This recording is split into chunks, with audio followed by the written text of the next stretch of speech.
So when you think The Rise of Skywalker couldn't get any dumber, this happens.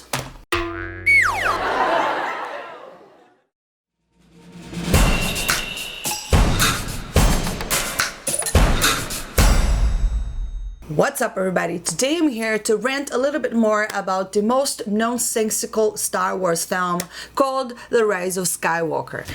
Now, I have to say that in every video that I talk about Star Wars, that if you like this film or if you like the Disney trilogy, I don't care. It's not an attack on you. I don't know. I don't understand it, but I don't care. It's totally fine.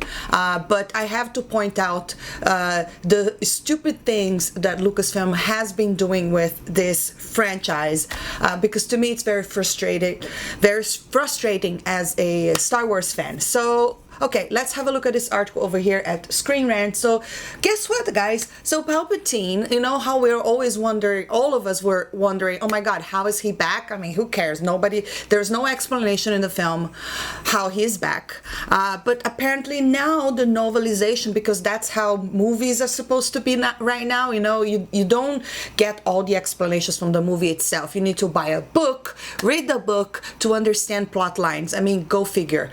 Anyway, so the novelization of The Rise of Skywalker is out, and well, along with it, there's the explanation that Palpatine is actually a clone. Wow. Seriously, when you think that Lucasfilm couldn't get any dumber, this happens.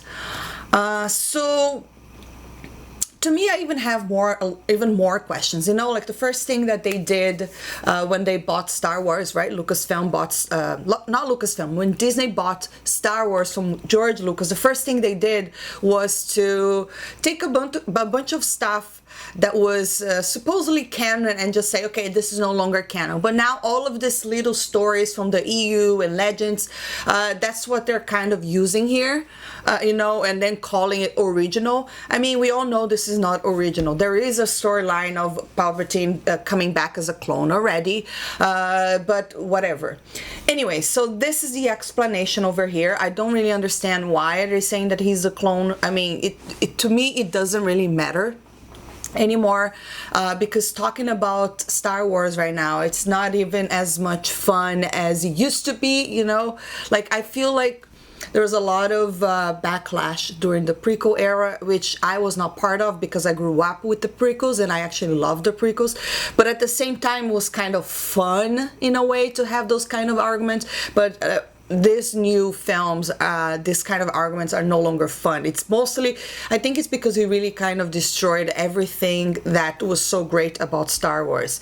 And bringing Palpatine back, in my opinion, was the worst thing that they could possibly do to destroy the entire trilogy, because we all know that Anakin Skywalker was the chosen one because he's supposed to destroy the Sith, and he actually did with the help of Luke Skywalker. And that is the storyline that by bringing Palpatine back, all of that sacrifice is pretty much erased. I don't like it because of that. And but of course in the new movies, because Rian Johnson killed Snoke, there was no other villain to work with. So it couldn't be Kylo Ren, of course, because they wanted to redeem him. So what they did, you know, they brought Snoke, and this is all started with Rian Johnson.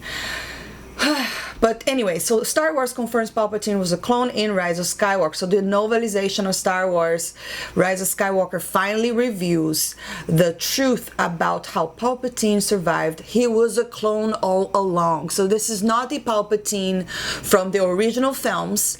But see, this doesn't make any sense, because he seemed to know everything that happened with the other Palpatine.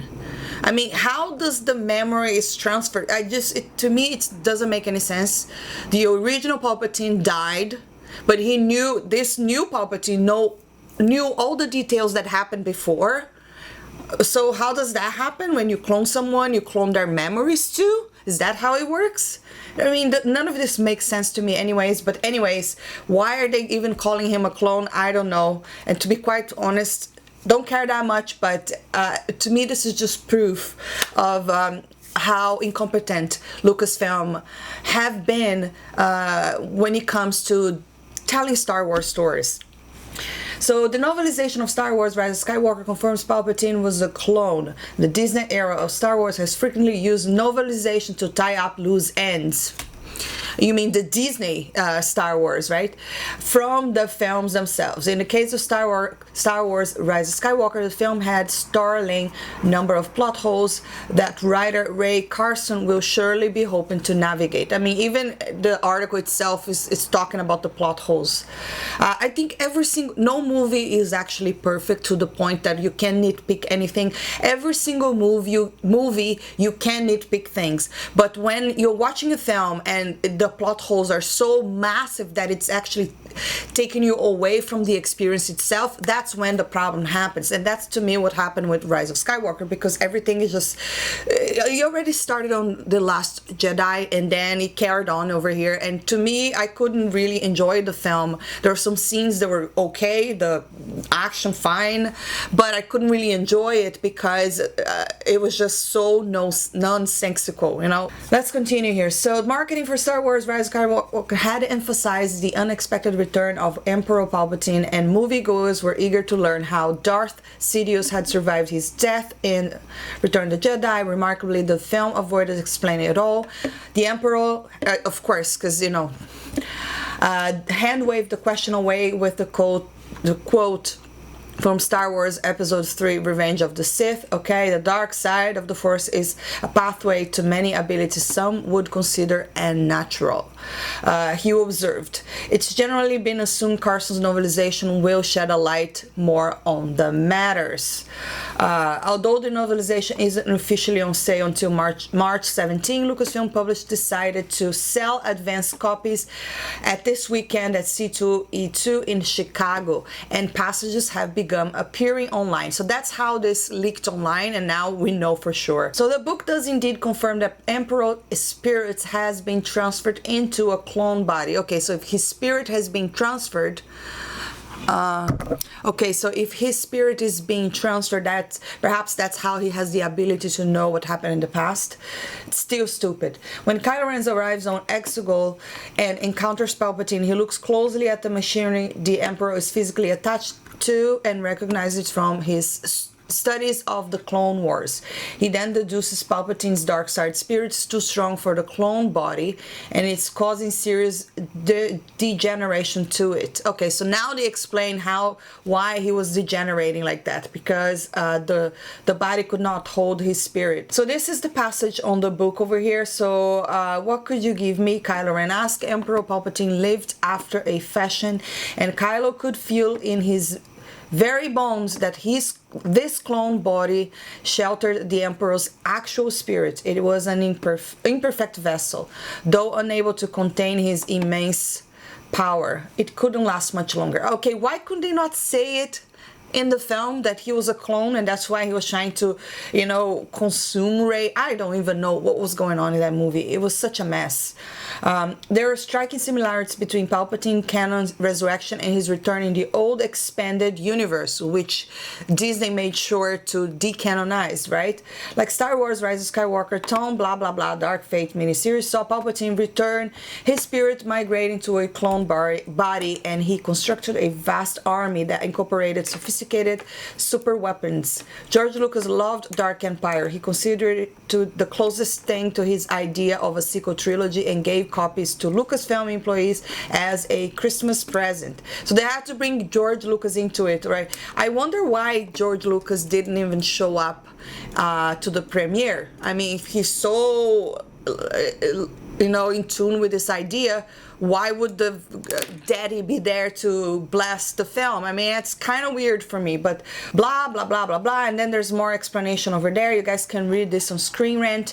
But there you have it, guys. So that is the explanation, which, again, why would they not add this to the film? It would be better to explain to people in the film itself what was going on, that he was a clone. At the same time, he seemed pretty powerful to be just a clone. You know, I could not imagine if he did not have the right vessel, how could he be able to be so powerful when it comes to using the Force, you know, because he does use that lightning where it goes and he shuts down every single ship around, right? Remember that scene? So I still, there's a lot of stuff that doesn't make much sense.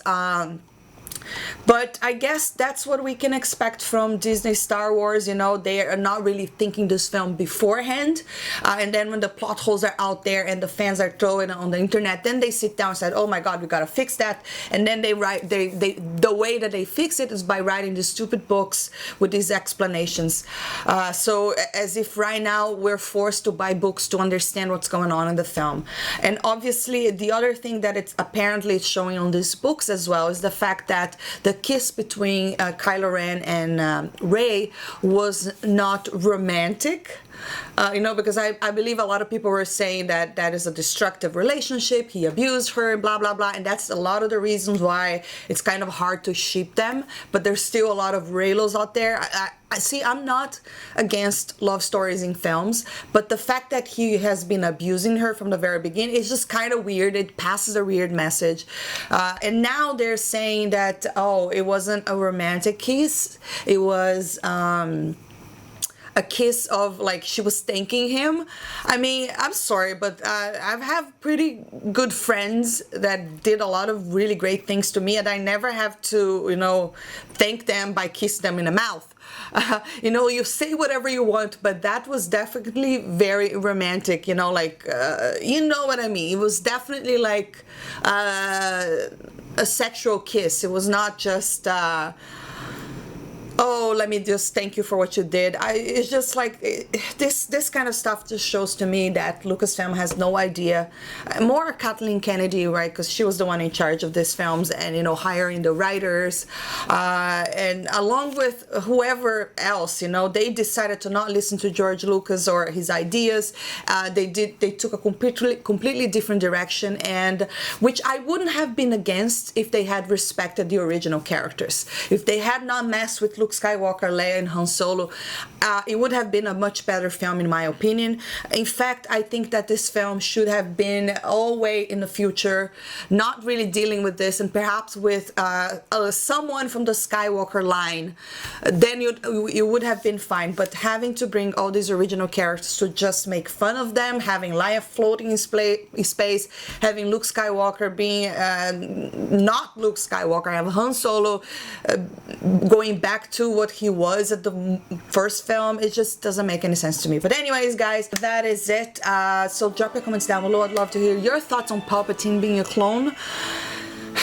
And if you enjoyed this video, don't forget to hit that thumbs up, subscribe for more. I'll see you next time. Bye.